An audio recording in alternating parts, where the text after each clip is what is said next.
तो कैसे हैं आप लोग? अच्छे होंगे और स्वस्थ होंगे और अच्छी तरह से आप लोग पढ़ाई कर रहे होंगे। और आज जो हम लोग पढ़ने वाले हैं वायुमंडल अपवर्तन। वायुमंडल अपवर्तन क्या होता है, इनके क्या क्या कार्य हैं, क्या क्या गुण हैं, इन सारी चीजों पर हम लोग चर्चा करने वाले हैं। हो सके तो आप लोग वीडियो के अंत तक बने रहेगा ताकि आपको अच्छी तरह से समझ में आए। तो चलिए स्टार्ट करते हैं, बिना समय गवाते हुए, ज्यादा टाइम ना लेते हुए स्टार्ट करते हैं।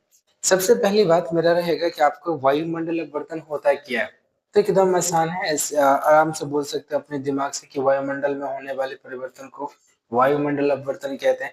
या ऐसे भी बोल सकते हो आप कि पृथ्वी जो होती है हमारी, ठीक है, जैसे पृथ्वी की जो वायुमंडल की जो विभिन्न परतों के कारण प्रकाश के जो किरण उसमें परिवर्तन होता है, उसको भी हम बोल सकते हैं वायुमंडल अपवर्तन। ठीक है ना। ऐसे अपने अपने विचार होते हैं, अपने अपने अनुसार से आप डिफिनेशन बना सकते हैं, बस शब्दावली ठीक होनी चाहिए, ठीक ना। तो मैं अगर बताना चाहूँ आपको कि वायुमंडल क्या होता है, तो वैसे ही आपका छुपल है वायु और मंडल, ठीक, जिसमें जाहिर सी बात है कि पृथ्वी के यानी ऊपर हमारा हवा का परत होगा और उसी के अनुसार से वहां पे वायुमंडल अपवर्तन होता है, ठीक ना।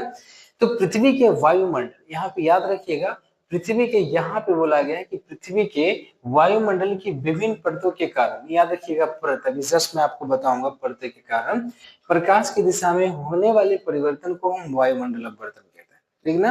कहने का मतलब है कि पृथ्वी के वायुमंडल में जितने भी विभिन्न परतें हैं, उसमें क्या होता है, जब प्रकाश की किरण प्रवेश करती है तो उसका परिवर्तन होता है और उसी परिवर्तन को हम वायुमंडल अपवर्तन कहते हैं। अब क्या होता है तो ध्यान से समझिए। ये जो है हम लोग का क्या है, पृथ्वी है। क्या है ये, हम लोगों का क्या है, पृथ्वी है। और पृथ्वी के ऊपर आप जानते हो, याद रखना है कि आप लोग भी जानते होंगे कि पृथ्वी के ऊपर क्या होते हैं, हवा का लेयर होता है। और हवा के लेयर होने के कारण जब भी प्रकाशीय किरण उसमें प्रवेश करती है तो जाहिर सी बात है उसका परिवर्तन तो होगा ही होगा। तो अगर मैं बताऊं हवा का लेयर कितना होता है, तो 5 प्रकार का लेयर होता है। तो आप लोगों को देखा होगा क्षोभ मंडल, याद रखिएगा कितने होते हैं, 5 प्रकार। तो क्षोभ मंडल होता है एक, है ना, ये भव है, याद रखिएगा, एक क्षोभ मंडल होता है। दूसरा की अगर हम बात करें तो समताप मंडल होता है, समताप मंडल, ठीक। और तीसरी की हम बात करें तो आप लोग जानते होंगे कि उसको हम कहते हैं मध्य मंडल। क्या कहते हैं, मध्य मंडल। और चौथा जो है आपका क्या होता है, वो होता है आयन मंडल। क्या होता है, आयन मंडल होता है। और पांचवा जो है आपका, वो होता है आपका, है ना, बाह्य मंडल। क्या होता है, बाह्य मंडल। अब जाहिर सी बात है कि यहाँ पे 5 परत है, ठीक ना। और ये जो पांचों परतें जो हैं, एक बात क्लियर करता है कि यहाँ में जैसे ही प्रकाश की किरण प्रवेश करेगी, क्षोभ मंडल से लेके अब बाह्य मंडल तक आते आते, या बाह्य मंडल से जब प्रवेश करेगा तो क्षोभ मंडल आते आते उसकी परिवर्तन होना होना है, ठीक है ना। तो यहाँ पे क्या होता है कि जब ये पृथ्वी होती है, इन पे जानते हैं कि यहाँ पांच पांच प्रकार के लेयर होते हैं। और 5 प्रकार के लेयर होने के कारण जब भी प्रकाश की किरण क्या होती है, इसमें प्रवेश करती है, तो उसकी जो दिशा भी होगी प्रकाश की किरण, वो परिवर्तन होगा तो होगा। अगर मान लीजिए मैं आपको बताऊं कि अगर कोई प्रकाश की किरण मान लीजिए यहाँ पे आ, तो हम लोग देखते हैं कि पहले सीधा आता है। हम लोगों के भी कुछ ऊपर देखते हैं तो हमको लगता है बैक सीधा आता है, लेकिन ऐसा बिल्कुल नहीं होता। जब आपने पढ़ा था क्लास 10 फिजिक्स चैप्टर 2, उसमें रिफ्लेक्शन ऑफ लाइट था, है ना, रिफ्रैक्शन ऑफ लाइट था, तो याद रखिएगा उसमें आपने पढ़ा था कि जब भी प्रकाश की किरण एक माध्यम से दूसरे माध्यम में प्रवेश करती है तो थोड़ी सी वो विचलित हो जाती है, थोड़ी सी टेढ़ हो जाती है ना। उसी को हम वायु प्रकाश का अपवर्तन पढ़े थे। ठीक वही प्रकार है कि जब भी एक माध्यम से यहाँ पे दूसरे माध्यम में प्रवेश करेगा, वो धीरे धीरे क्या होगा, वो एक माध्यम से जब यहाँ पे आएगा तो ऐसा तो ठीक रहेगा, धीरे धीरे क्या होगा, धीरे धीरे यहाँ पे कुछ इस प्रकार से टेढ़ हो जाएगा, उसका एग्जैक्ट रूप नहीं पता चलता, ठीक है ना। उसी को हम कहते हैं वायुमंडल अपवर्तन। समझ में बात आई। और एक चीज और रखिएगा कि जैसे जैसे हम पृथ्वी से दूर भागते जाते हैं ना, जैसे जैसे हम लोग पृथ्वी से दूर भाग जाते हैं, उसकी जो हवा की जो घनत्व होती है वो क्या हो जाती है, सघन हो जाती है, यानी कि देखा जाए, और इसका जो हवा होता है वो ठंडी भी पड़ जाती है, ठीक ना। जैसे जैसे आप में कल्पना कर सकते हैं। और एक चीज मैं आपको जस्ट बताता हूँ, नीचे की बात करें तो नीचे की जो हवा वो गर्म होती है। क्या होती है, नीचे की हवा जो होती है वो थोड़ी सी गर्म होती है और विरल होती है। क्या होती है, विरल होती है।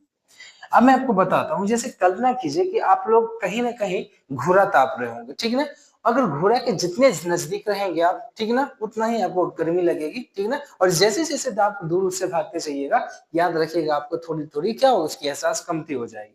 ठीक उसी प्रकार से पृथ्वी से जितने भी नजदीकियां जो दूरी होती है, जैसे कि क्षोभ मंडल की बात करें, उसके बाद समताप मंडल, मध्य मंडल, आयन मंडल और वायुमंडल की बात करें, तो जैसे जितनी दूरी नजदीकी होगी, अगर हम उससे दूर जाने लगे तो जाहिर सी बात है कि यहाँ का जो टेम्परेचर होगा वो उसकी तुलना में क्या होगा, कम ज्यादा होगा, और ऊपर जो होगा वो कम होगा। ठीक ना। तो ऊपर का जो अपवर्तनांक बढ़ता है, नीचे का अपवर्तनांक क्या होता है, घटता है, डेंसिटी कम होता है। समझ में बात आई। आगे कर देखा जाए, मैं आपको जस्ट बताता हूँ, यहीं पे थे हम लोग। तो यहाँ पे हम बात कर रहे थे कि किस प्रकार से काम करता है, समझ में बात है। ये एक छोटा सा डेफिनेशन था कि पृथ्वी के वायुमंडल के विभिन्न परतों के कारण प्रकाश की दिशा में या प्रकाश की दिशा में होने वाली परिवर्तन को वायुमंडल अपवर्तन कहते हैं, या वायुमंडल में होने वाली परिवर्तन को वायुमंडल अपवर्तन कहते हैं, शॉर्ट फॉर्म था। बिल्कुल आपसे बन जाएगा, बिल्कुल आप याद भी कर लीजिएगा, ठीक है ना। चलिए आगे हम देखते हैं क्या होता है। देखिए, सबसे पहली बात अगर हम आपको बताएं तो इसकी मीनिंग क्या होगा, ध्यान से समझिएगा।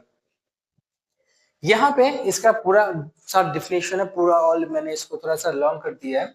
यहाँ पे कहा गया है कि जब सूर्य या तारे की रोशनी, ठीक, यहाँ पे वही बात है, आपको जस्ट मैं पढ़ाऊंगा कि तारे क्यों टिमटिमाते हैं, इन सारे चीजों में वायुमंडल का ही हाथ है, सबसे बड़ा चीज इसी का है। तो यहाँ पे बोला गया है कि जब सूर्य तारे की रोशनी पृथ्वी के चारों ओर, ठीक है ना, पृथ्वी के क्या होती है, चारों ओर फैली हवा की परत से, ठीक है ना, पृथ्वी के चारों ओर फैली हवा की परत से गुजरती है, तब वह सीधे नहीं जाती है, बल्कि जब भी वो प्रवेश करेगी तो वो सीधे नहीं जाएगी। अगर प्रकाश जैसे कि हम लोग को दिखता है जिस प्रकार से, वो एग्जैक्ट में वैसे नहीं होती है, ठीक है ना, बल्कि सीधे नहीं जाती, बल्कि जाहिर सी बात है वो टेढ़ हो जाएगी, ठीक है ना। तब वो सीधे नहीं जाती है, थोड़ा मुड़ जाती है। ऐसा इसलिए होता है क्योंकि हवा की जो अलग अलग परतों के तापमान क्या होते हैं, अलग अलग होते हैं।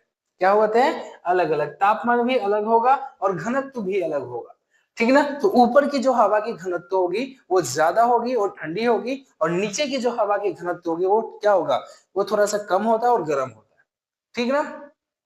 तो अलग अलग होता है, ऊपर की जो परतें होती है वो ठंडी और घनी होती है, और जबकि नीचे की जो परतें जो होती है, याद रखिएगा, वो गर्म और विरल होती है। और आपने पढ़ा था क्लास 10 से फिजिक्स चैप्टर 2 में विरल और सघन माध्यम, ठीक है ना, आपने देखा था अच्छा प्रकार से, मैंने अच्छी तरह से आपको बना दिया, और इसी चीजों में मैं आपको पिछले वीडियो में आप दिखेगा तो आपको अच्छी तरह से पता चलेगा, ठीक है ना। तो चलिए स्टार्ट करते हैं यहाँ पे। इस बदलाव के कारण, ठीक है ना, प्रकाश की गति पर परत के बदले, यहाँ पर रखिएगा, इस बदलाव के कारण प्रकाश की गति हर परत में बदलती रहती है और मुड़ जाती है, इसी घटना को हम क्या कहते हैं, वायुमंडल परिवर्तन कहते हैं। एक बेसिक सी सिंपल सी अगर देखा जाए तो आप इस प्रकार से समझिए, या हो सकता है मैंने पहले बताया वो चीजों को समझ सकते हैं, वो आप पे डिपेंड करता है कि आप किस चीजों को एडजस्ट कर टिमटिमाता है। तो जाहिर सी बात है कि बचपन से हम लोग आज तक देख रहे हैं कि तारा टिमटिमाता है और डायरेक्ट रूप से हमारे आंखों पे पड़ता है, बट थोड़ी सी झिलमिल होती है। ऐसा क्यों होता है, ध्यान से समझिए। यहाँ पे बोला गया है कि सबसे पहले अगर आपको पूछा जाएगा कि तारा क्यों टिमटिमाता है, तो आपका क्वेश्चन रहेगा, अगर आप पढ़े होंगे तो सीधे बोलिएगा वायुमंडल अपवर्तन के कारण। क्यों होता है तो आपने देखा, तो ज्यादा कुछ नहीं, तारे क्यों टिमटिमाते हैं, तो जाहिर सी बात है कि तारे का टिमटिमाना वायुमंडल अपवर्तन के कारण होता है। किसके कारण होता है, वायुमंडल अपवर्तन के कारण होता है। और तारे से आने वाली जो प्रकाश की तीव्रता है ना, उसकी जो तीव्रता की बात की जाए तो वो कभी घटती है तो कभी बढ़ती है। उसकी तीव्रता होती है, कभी घटती है तो कभी क्या होती है, बढ़ती है, जिसके कारण कभी कभी क्या करती है, चमकीले या धुंधले दिखाई पड़ती है ना, दिखाई पड़ती है, और इसी बार बार चमकीले धुंधले की घटना को हम तारे का टिमटिमाना कहते हैं। लेकिन यही कारण नहीं हो सकता है, केवल यही कारण है कि बार बार धुंधले और चमकीले नहीं, हमारे वायुमंडल में धूलकण की भी संख्या बहुत ज्यादा है, बहुत ज्यादा है, ठीक ना, यानी कि उसमें भी देखा जाए तो हद से ज्यादा। तो उसके वजह से कभी कभी हमारा वायुमंडल में भी इस प्रकार से जो धूलकण जम जाते हैं, कभी कभी किसी तरह से, आप देखे होंगे, आपने कभी टिंडल प्रभाव पढ़ा होगा, ठीक ना, तो वहां पे इन चीजों को डिनोट किया जाता है कि वो एक प्रकार के कण होते हैं, ठीक ना, उसी कण से होता हुआ प्रकाश कभी कभी छोटे छोटे आपको दिखाई पड़ते होंगे। ठीक उसी प्रकार से धूलकण हमारे वायुमंडल में बहुत सारे हैं, उससे से कभी कभी क्या होते हैं, जम जाते हैं, या कभी कभी धुंधली दिखाई पड़ती है, और बार बार चमकीले या धुंधले पर की जो घटना होती है, इसी को हम क्या कहते हैं, तारे का टिमटिमाना। ये सिंपल सी बात है। तारा आप जिस प्रकार से देख रहे हो, एग्जैक्ट रूप से देख रहे हो, वो तारा तो ही है, आप कभी चमकता उगता नहीं है, वो हमेशा क्या होता है, थोड़ी सी उसकी तीव्रता घटती है, कभी बढ़ती है, इसके कारण आपको चमकीला दिख रहा होगा, या वायुमंडल में कुछ क्या होगा कि कुछ धुलकन जम जाते होंगे, इन चीजों के बारे में भी, तो वहां पे आपको थोड़ा नजर चमकीला नजर आता होगा, वो चमकता है, कुछ ऐसा ही होता है, ठीक ना, बस सिंपल सी बात है, और कुछ है नहीं। तारे की अगर आभासी स्थिति देखिएगा तो आपका यहाँ पे है, तारे का अगर आभासी स्थिति देखिएगा तो यहाँ पे है, लेकिन तारा का देखिएगा एग्जैक्ट रूप से तो यहाँ पे है ना, कुछ इस प्रकार से डायरेक्ट यहाँ पे पड़ रहा है, लेकिन इसको लग रहा है कहाँ, यहाँ पे लग रहा है, तो यहाँ पे देख रहा है, लेकिन आ रहा है कहाँ प्रकाशित किरण, यहाँ से आ रहा है, इसको लग रहा है यहाँ से है, लेकिन आ रहा है प्रकाश कहाँ, यहाँ से। तो वही कहने का मतलब है, इसी को अपवर्तनांक कहते हैं, ठीक ना। अपवर्तनांक में अगर देखा जाए, देखा होगा कि बढ़ता हुआ अपवर्तनांक कभी घटता है। तो ऊपर का जो अपवर्तनांक आपने देखा था कि जिस प्रकार से ऊपर हम लोग जाते हैं, वो ठंडी हवा और घनत्व उसकी क्या होती है, बढ़ती चली जाती है। नीचे में जो घनत्व होती है वो क्या होती है, कमती चली जाती है और विरल होती है। ठीक, तो यही होता है कि तारे की टिमटिमाना वायुमंडल अपवर्तन के कारण होता है, और तारे से आने वाली जो प्रकाश की तीव्रता होती है कभी घटती है तो कभी बढ़ती है, और इसी के बार बार घटने और धुंधले और चमकने क्या होता है, इसी को हम कहते हैं तारे की टिमटिमाना, और इसी घटना को हम तारे की टिमटिमाना कहते हैं। इतना ये जरूरी नहीं है कि यहाँ पे लिखा वही आप याद कर सकते हो, आपके माइंड जो कह रहा है वही लिखिए, ठीक ना। आगे यहाँ पे देखा जाए, यहाँ पे क्या है, अग्रिम सूर्योदय या निलंबित सूर्योदय, यानी कि जो आगे सूर्य उदयता है और फिर बाद में जो सूर्य डूबता है, वहां पे क्या फर्क है। तो जाहिर सी बात है, अगर आप सूर्य देखते होंगे, आगे बोला गया है अग्रिम, यानी कि जब सूर्य जब उगता है, सूर्योदय जब उग रही है, निलंबित जब सूर्य डूब रहा है। यहाँ पे बोला गया कि अपवर्तनांक के कारण अग्रिम जो सूर्योदय है, ठीक ना, अपवर्तनांक के कारण अग्रिम सूर्योदय होता है, वो 2 मिनट पहले दिखाई देती है, यानी कि 2 मिनट उगता भी नहीं हो, वो उगता नहीं है फिर भी हमको दिखाई देता है, 2 मिनट पहले पड़ती है। जबकि निलंबित जो सूर्योदय है वो 2 मिनट क्या होती है, बाद दिखाती है, जबकि डूबता भी नहीं हो, ठीक है ना। अब जिसकी बात है, इसी इसलिए क्या होता है कि दिन में क्या होता है, 4 मिनट का ना क्या होता है, यहाँ पे याद रखिएगा, आभासी प्रतिबिंब होता है, ठीक है ना। जो चीज हमें जो एग्जैक्ट नहीं दिख पाती है, ठीक है ना, क्यों होती है, क्योंकि जब डूबती है तो वो डूबती नहीं होती है, और जब उगती है तो वो उगती नजर नहीं होती है। यानी कि कुल मिलाकर देखा जाए तो आपका 4 मिनट का है ना आभासी, है ना आभासी है ना, आभासी प्रतीत होती है, ठीक है ना, आभासी प्रतीत होती है।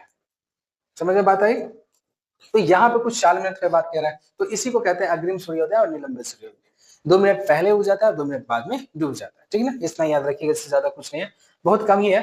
सूर्यास्त एवं सूर्योदय के समय सूर्य अंडाकार क्यों दिखता है, जबकि दोपहर के समय सूर्य गोल दिखाई पड़ता है, ऐसा क्यों होता है। देखिए, ऐसा क्वेश्चन पूछ देता है, फर्स्ट सेटिंग में नहीं पूछेगा तो सेकंड सेटिंग में पूछ देगा, सेकंड सेटिंग में नहीं पूछेगा तो फर्स्ट सेटिंग में पूछ देगा। इसलिए आप इन चीजों को थोड़ा सा देख के जाएगा तो आपके लिए काफी बेनिफिट्स हो सकती है, कहूं आ गई क्वेश्चन तो, ठीक है। तो यहाँ पे बोला जाता है कि सूर्योदय एवं सूर्यास्त के समय वायुमंडल सबसे अधिक होता है। तो याद रखिएगा, सूर्योदय एवं सूर्यास्त के समय, सूर्योदय उगता है तब भी और सूर्यास्त के समय, यानी कि सूर्यास्त होता है तब भी हमारे जो वायुमंडल होता है वो क्या होता है, सबसे अधिक होता है, जिसके कारण सूर्योदय क्या एवं सूर्यास्त के समय सूर्य अंडाकार दिखता है, ठीक है ना। सूर्य उगता है और डूबता है तभी अंडाकार। लेकिन देखिए, एक बात ध्यान से समझिए, अब यहाँ पे बोला गया, देखो, अथवा दोपहर के समय क्या होता है, प्रकाश की किरण लंबवत पड़ता है। आप अगर दोपहर के समय आए तो जब भी आप सूर्य को देखिएगा ऐसे ठहरा करके, आप ऐसे तकिएगा तो सूर्य आपका मस्तिष्क पर रहेगा, यानी कि लंबवत है। तो वो क्या होता है, लंबवत दिखाई पड़ती है, जिसके कारण क्या होता है, दोपहर के समय वायुमंडल क्या होता है, बहुत ही कम होती है, ठीक है, बहुत ही कम, ठीक है ना, क्या होती है, ना के बराबर होता है। इसी घटना को हम क्या कह सकते हैं, कि सूर्योदय और सूर्यास्त के समय में क्या होता है कि वो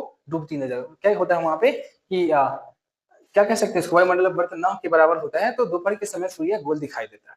समझ में बात आई, कुछ ज्यादा है नहीं, कि जब भी आप इन चीजों के बारे में सोचते होंगे कि जब आप ऊपर ताकते हैं तो आपको ऊपर गोल दिखाई देता है, कब दिखाई देता है, कि क्योंकि दोपहर के समय जो होता है प्रकाश की किरण लंबवत पड़ती है, और लंबवत पड़ने के कारण क्या होता है, सूर्य ज्यादा वहां पे वायुमंडल अपवर्तन ना के बराबर होता है, तब हम इन चीजों को देखते हैं कि वहां पर सूर्य गोल दिखाई देता है।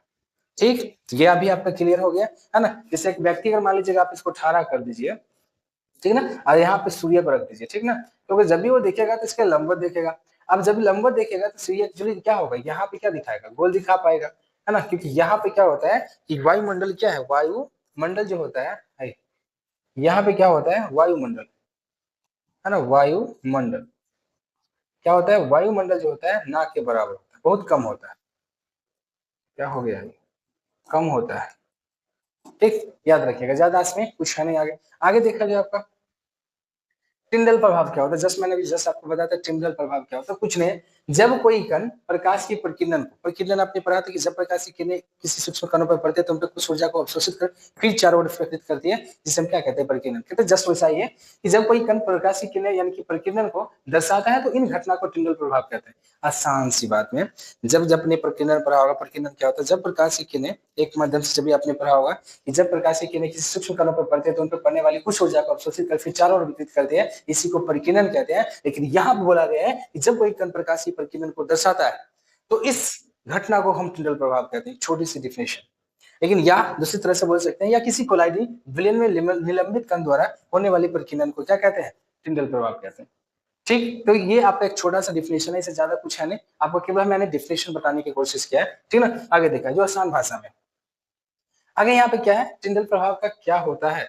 ठीक, तो आपने देखा इसी के दूसरा में थोड़ा डिफिनेशन अगर इसको बड़ा किया जाए, तो जब कोई कण प्रकाश की प्रकीर्णन को दर्शाता है तो इस घटना को टंडल प्रभाव कहते हैं, या किसी कोलाइडी विलयन में निलंबित कण द्वारा होने वाले प्रकीर्णन को टंडल प्रभाव कहते हैं। एक आसान सा डिफिनेशन, ठीक ना, जो मैंने अभी जस्ट बताया था आपको। लेकिन क्या होता है ना कि जब भी आप इन चीजों के बारे में पढ़ते हो, है ना, किसके बारे में, वायुमंडल अपवर्तन के बारे में, तो यहाँ पे एक चीज आपको सीखनी पड़ेगी कि जब भी हम वायुमंडल की बात करते हैं तो यहाँ पे हवा ही सब कुछ होता है, हवा का ही सब कुछ रोल होता है। जब भी एक हवा का जो लेयर होता है 5, जब भी उसमें प्रकाश की किरणें प्रवेश करेगी तो जाहिर सी बात है जो देखने वाले व्यक्ति होगा उसको से एकदम सीधा दिखेगा। लेकिन यहाँ पे क्या होता है ना कि जब भी उस व्यक्ति को अगर आप देखने वाले दिखेगा तो एग्जैक्ट में यहाँ पे तारा नहीं है, ठीक है, अलग होता है लेकिन दिखाई पड़ता है कहीं और, ठीक है ना। तो देखा जाए आज के लिए इतना ही रहने देते हैं, मिलते हैं नेक्स्ट वीडियो में। तब तक क्या कीजिएगा, चैनल को सब्सक्राइब, वीडियो को लाइक कर दीजिएगा और शेयर कर दीजिएगा। तो मिलते हैं नेक्स्ट वीडियो में।